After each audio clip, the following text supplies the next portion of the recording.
Hey there, Captain Roger from the Salvation Army Hanford Corps here in beautiful Hanford, California, coming to you all with our weekly worship and study time. Thank you so much for joining us at the Shield Online. Grace and peace to all of you today. Parables. Parables have been the focus during the past few weeks, what they are, why they can be so hard to understand, and how Jesus intended us to learn from them. Today, we're going to look at a parable that Matthew shares in which Jesus makes a particular point, one that most modern Western readers misunderstand. Now, it is a story that has a lot working against it. That's, kind of our excuse right there. Luke shares a similar parable that Jesus told that has a different point. People get the two confused. There are translation problems where a term which was commonly understood at the time when Jesus told the story is translated into something that doesn't mean exactly the same thing to us. The purpose of the story is to convict the hearer and encourage them to do things that most of us don't really want to do, so we would rather just ignore that point and then substitute our own, more comfortable point instead.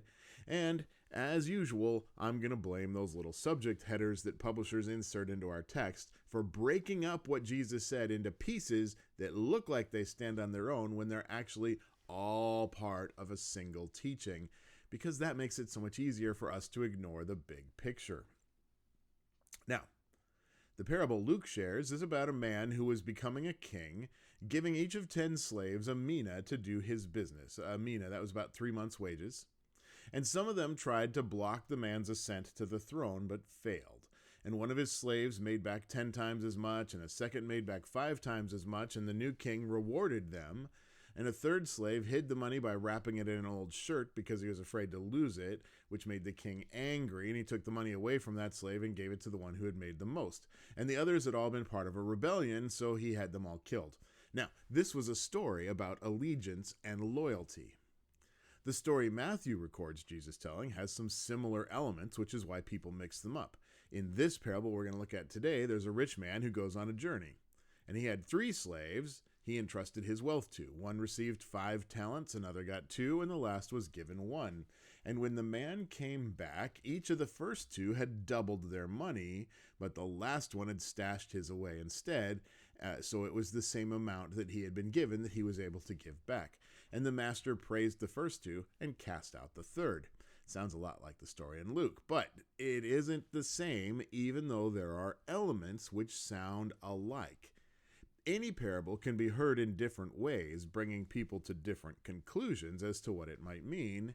Here we have 2 parables told with some similar details, but they are completely different stories. We think they sound the same because we listen with ears that filter everything through our expectations and our culture. Things which go without saying in our culture that are different from those in that world that Jesus and these stories were created in, right? Now, Jesus was not created. Jesus is a creator. I got to stop getting off my notes when I speak, right? Yeah, sorry. There are things that go without saying in our culture that are different from things that went without saying in their culture, right? So the story changes when we hear it like a first century Israelite instead of like a 21st century American. Now, I want you to hear what they heard today. So that's going to take some explaining about what's going on in the story. And to make this a little easier, for me anyway, I'm going to be using the New Revised Standard Version Updated Edition for our scripture translation today. It does a better job of translating some of the words in this passage than the NIV we usually use, and I didn't want to spend a lot of extra time nitpicking the vocabulary of English translations from the Greek original text, right? I'm sure you all love it when I get all academic that way, but just wanted you to know I'm using a different version, so if you are looking at the NIV or the ESV or one of those other translations, know that the words may be different, but the meaning behind them should still be the same. And if you're using the ESV, please switch to use something else. That was a sermon for a different day. Look at Matthew chapter 25. That's where we're going to start. find your way down to verse 14, and that is the beginning of our story. Matthew 25, 14 and 15. For it is, and this is Jesus speaking, if that was not clear from my introduction, right? Yeah. For it is as if a man, going on a journey, summoned his slaves and entrusted his property to them. To one he gave 5 talents, to another 2, to another 1, each according to his ability. Then he went away. All right, now here's a quick primer in ancient Greek conversion rates. For a day's labor, you would generally earn 1 drachma. Now, a mina was worth 100 drachma, or like we said with that Luke story, just over 3 months of salary. And a talent was 60 mina, or 6,000 days of salary. So 5 talents then is a little more than the value of 80 years worth of work. This parable is on a whole different scale than the one that Luke records. The man going on the journey is different too. Rather than a man who's trying to become king, this is the tale of an elite householder. Now, to understand why that matters, let me explain how the world was structured in the time of Jesus. On top was whatever kingdom or imperium ruled, right? And a kingdom was a collection of significant cities and the land that those cities controlled. Their importance was often set by the natural resources they had access to. Next layer down from the top was those cities. Now, a city was a collection of elite families and households, and each city was a hub of politics and economics that controlled any of the surrounding land. Next layer down beneath that, control of the cities was done by those elite households, called oikos. There were no individual households. They were all collective great households made up of the leading families and those who served them. And then when you go down another layer, you get to the farms, the mines, the trading houses, the merchants. These are the little guys. They are the bricks that make up an elite household. Now, every household was administered by a trained and experienced client called a retainer. These positions were generally, almost always, held by slaves, the most competent and respected of which held the highest working positions in the household. Now, if you were a householder and you had a large staff, you had status, and status was power in that world. Household heads would travel to other estates and lands to increase trade opportunities, build networks, or curry favor with rulers. Sometimes they did business for their home city along the way, adding to whatever political capital they already had. Now, the 3 slaves in Jesus' story, they are at the top of the master's inner circle. That's why he trusts his property to them. And I say property because these 3 were not being handed bags of money. Wealth is not just coins. And in those days, it was mostly not. It was those farms and mines and businesses and the people who made them run, along with any hard currency. I'm not saying there was no hard currency, but they're not getting a bag of gold, right? And to be given something according to your ability meant that it was being given according to the status and power that each one of those had, right? So the story is this. A wealthy aristocrat is giving control of a huge portion of his assets to the 3 key retainers according to their place in his household's power structure. Now, you might be wondering why these elites have retainers doing the work. Well, that's because of the ancient view of economics. In the ancient world, they believed that there was one world, meaning one pie or one pool of wealth, and it had already been divided up. You have your slice. If you got more of the world's wealth, that meant someone else got less. Therefore, if you tried to get more, you were a thief. There were some great sayings about this at the time. Jerome, about 300 years after Jesus, said, "Every rich person is either a thief or the heir of a thief." And from about 200 years before the time of Jesus, we have this quote from the apocryphal book of Sirach, chapter 26, verse 29, "A merchant can hardly keep from wrongdoing, and a tradesman will not be declared innocent of sin." Where do these kind of quotes come from? Well, they come from the idea that making profits was considered inherently evil. You only needed so much in this world, and that's all you needed. Why would you go get more, right? So, how to avoid getting ugly comments and losing your honor and still make money? Easy. Have slaves do the work for you. See, slaves had nothing to lose. They had no honor and no expectation of living in an honorable way. And elites took advantage of this to exploit the system and become richer without jeopardizing their own status, their own honor, which is what the householder in Jesus' story is expecting his slaves to do for him. Look at verses 16 through 18. At once, the one who had received the 5 talents went off and traded with them and made 5 more talents. In the same way, the one who had 2 talents made 2 more talents. But the one who had received the 1 talent went off and dug a hole in the ground and hid his master's money. Now, traded with them. That's an English translation of the literal Greek, put them to work, right? So, again, the talents are not coins. These are farms and goods and the like. When a master turned property over to his retainer, the expectation was that there would be 100% profit or more. When they decided what to do with whatever, the slaves were first to secure that initial deposit amount back. So invest $100, you need to earn back that $100. Second, they were to double that. Turn that $100 into $200. And then after that, they themselves would be able to get paid. Anything above that 100% profit was the retainer's own profit to keep, as long as they also kept giving a substantial cut to the master's account. This was considered acceptable graft in the culture of the day. The retainers did all the dirty work.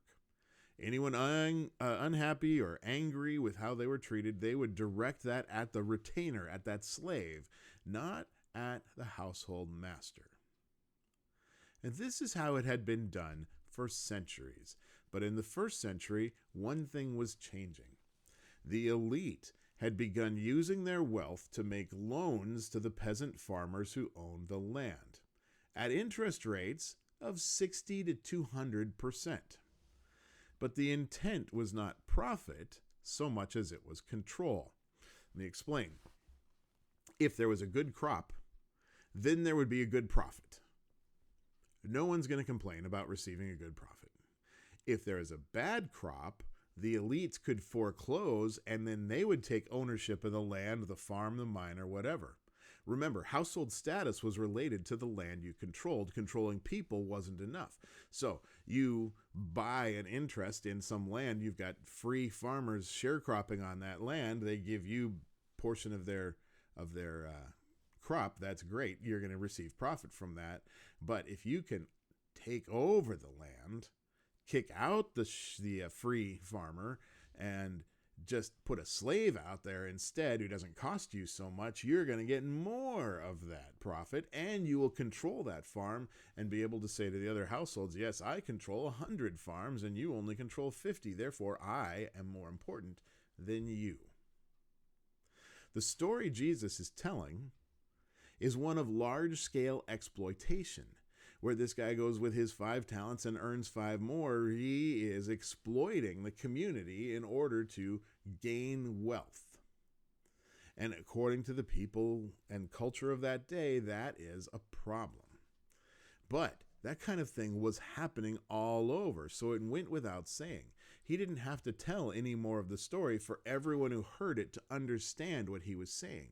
They all knew what it was like to be squeezed dry financially. Galilee and Judea were under 3 tribute systems already. They were taxed by the Romans, they were taxed by the Herods, and they owed a duty to the temple. That didn't leave much for them. Free peasants grew the crops that they needed to get by, not necessarily the crops that brought a strategic advantage or a high profit. They did things in traditional ways for traditional reasons.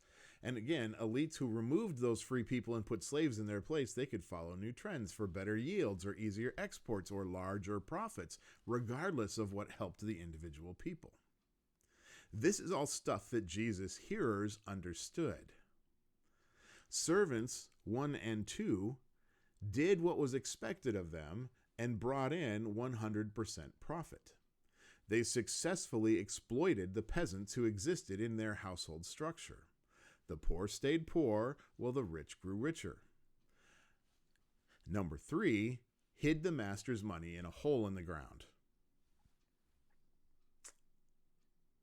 We'll talk about that in a sec. Look at verses 19 to 21 first.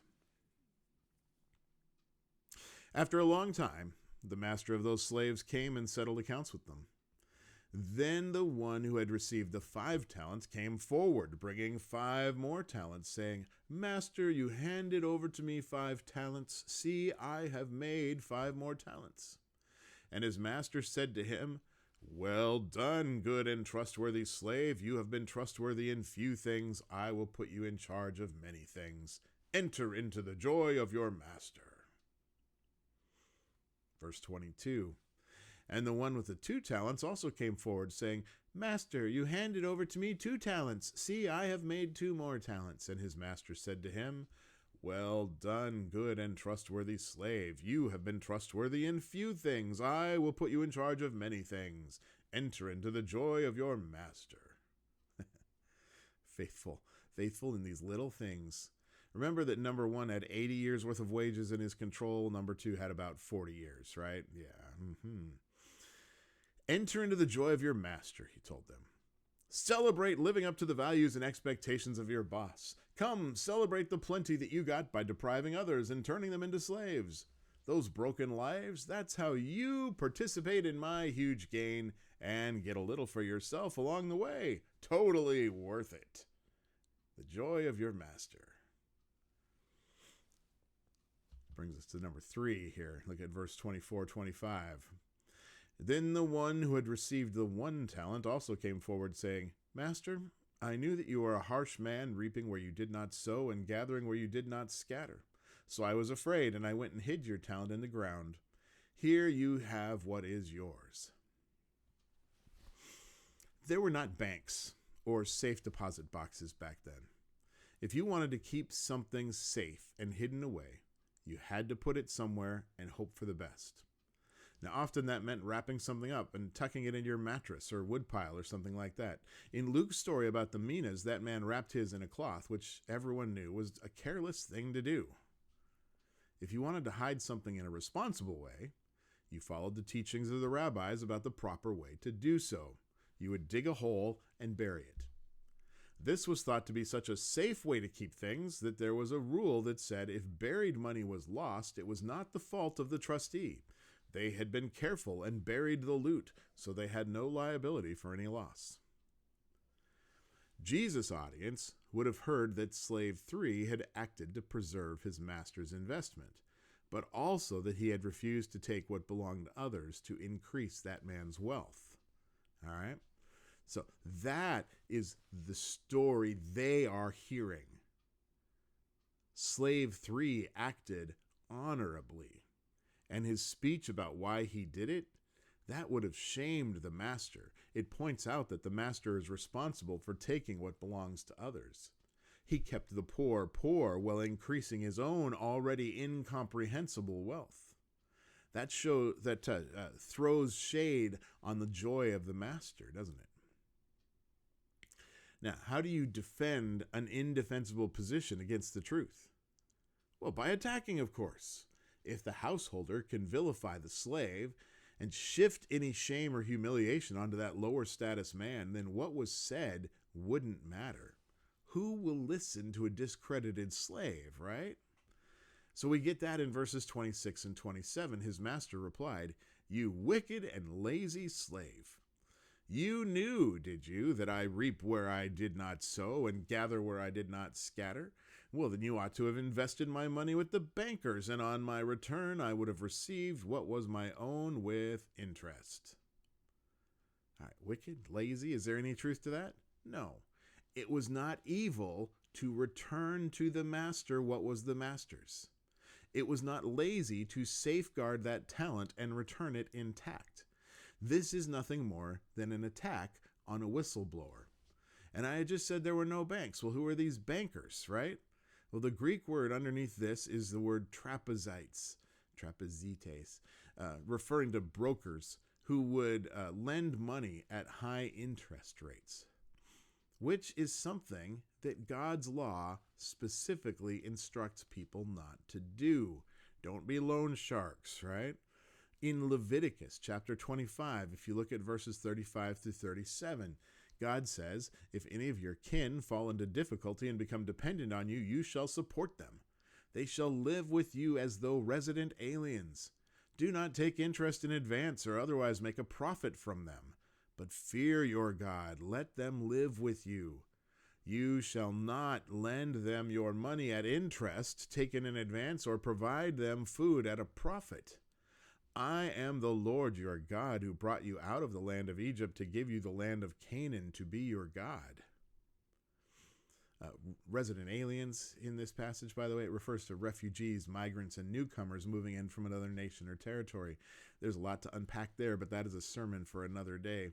Under God's law, those folks are to be treated with reverence, respect, and resources as part of your respect for God. Any relatives in need are supposed to be treated equally well and helped just as much without seeking any profit from them.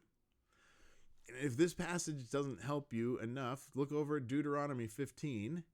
Deuteronomy 15, verses 7 through 11. If there is among you anyone in need, a member of your community in any of your towns within the land that the Lord your God is giving you, do not be hard-hearted or tight-fisted towards your needy neighbor. You should rather open your hand, willingly lending enough to meet the need, whatever it may be. Be careful that you do not entertain a mean thought, thinking, oh, the 7th year, the year of remission is near. That was a time of forgiveness of all debts, by the way. The 7th year, the year of remission is near, and therefore view your needy neighbor with hostility and give nothing. Your neighbor might cry to the Lord against you, and you would incur guilt. Give liberally and be ungrudging when you do so, for on this account the Lord your God will bless you in all your work and in all you undertake. Since there will never cease to be some in need on the earth, I therefore command you, open your hand to the poor and needy neighbor in your land. Neighbors were to also be aided with open hands and without profit motive. And Jesus took that even farther. In Luke chapter 6, verse 35, he teaches this. Instead, love your enemies, do good, and lend, expecting nothing in return. Your reward will be great, and you will be children of the Most High, for he himself is kind to the ungrateful and the wicked. Do you think the householder in this parable is going to be sharing some love with slave number 3? Oh, let's find out. Matthew 25, look at verses 28 through 30. The master says, take the talent from him and give it to the one with 10 talents. For to all those who have, more will be given, and they will have an abundance. But from those who have nothing, even what they have will be taken away. As for this worthless slave, throw him into the outer darkness, where there will be weeping and gnashing of teeth. Verse 29 is the master saying that the rich get richer and the poor get poorer, and that's the way he thinks should be. That's the way he thinks should be. That's the way he thinks that things should be. Tripping over my tongue a lot this morning, huh?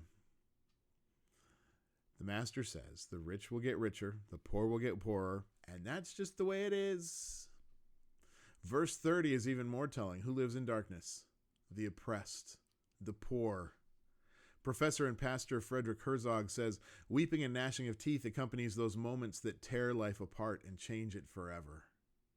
Yeah, they sure do. Like when you can't afford to feed your family. Like when you lose your family land because of your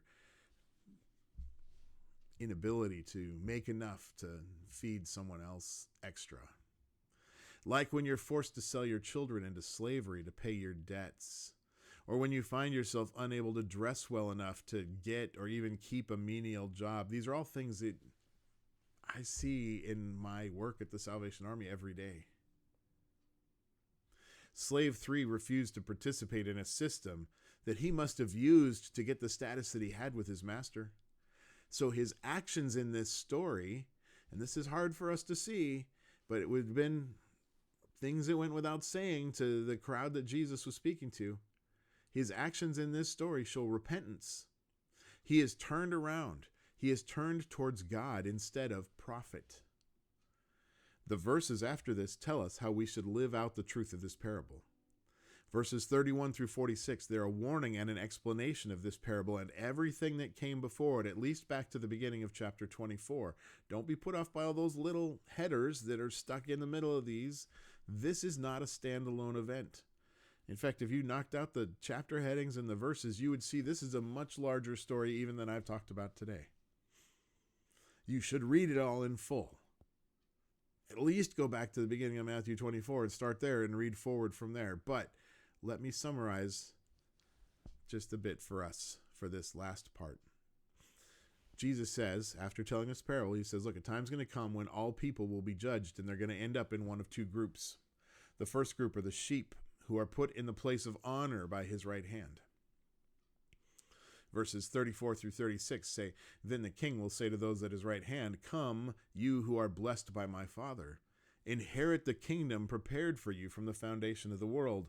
For I was hungry, and you gave me food. I was thirsty, and you gave me something to drink. I was a stranger, and you welcomed me. I was naked, and you gave me clothing. I was sick, and you took care of me. I was in prison, and you visited me. And all the people in that group, we're told they're going to be confused. They're going to wonder when they did any of that for the king. And Jesus says, verse 40, truly I tell you, just as you did it to one of the least of these brothers and sisters of mine, you did it to me. Now the second group, which is everyone else, they're put in the lower status position on the left, and they're called goats. And Jesus tells them that they are cursed and will be dealt with as if they were the devil or his demons. 42, for I was hungry, and you gave me no food. I was thirsty, you gave me nothing to drink. I was a stranger, and you did not welcome me. Naked, you did not give me clothing. Sick and in prison, and you did not visit me. Which prompts them to ask when they had ever seen or done such a thing for him. And to that Jesus replied in verse 45, truly I tell you, just as you did not do it to one of the least of these, you did not do it to me. It is the way of the devil for the rich to get richer and the poor to get poorer. It is the way of this world to value the rich and to treat the poor as if they are worthless. It is the way of our culture to worry about what profit we can make and how we can enrich ourselves alongside our corporate masters. But it is the way of the Lord for us to feed the hungry, to provide for the thirsty, to welcome the refugee, migrant, and newcomer, to prepare and provide care for the sick and the injured, and to visit those who are imprisoned. It is the way of Jesus for us to love our neighbors and to love our enemies, and to do both without regard for their status or wealth or race or gender or beliefs or politics or favorite pizza toppings. Because whatever we do for the least among us, we are doing for and to the Lord. And that includes standing up against any culture that says we should reap where we do not sow, gather where we did not scatter, and take what was never ours. That kind of exploitation is not what we are called to, and it doesn't bring about a godly community. I can rest on more than 2,000 years of economic growth and learning and tell you with certainty that raising up those who are poor or in need does not make us less.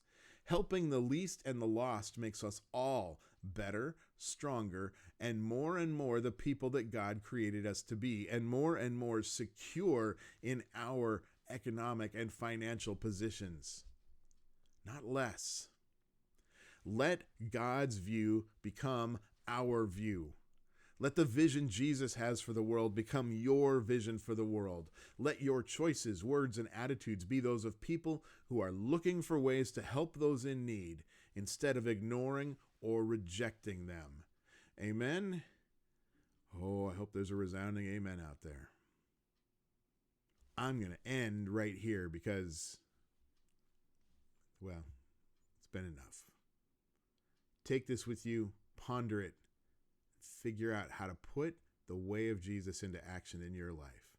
And remember this, whoever you are, wherever you are, whatever situation you have got yourself into, you have nothing to fear, because there is nowhere you can be that God isn't already present. Just turn and go with God. Grace and peace to each and every one of you in the coming week. I'll see you next time.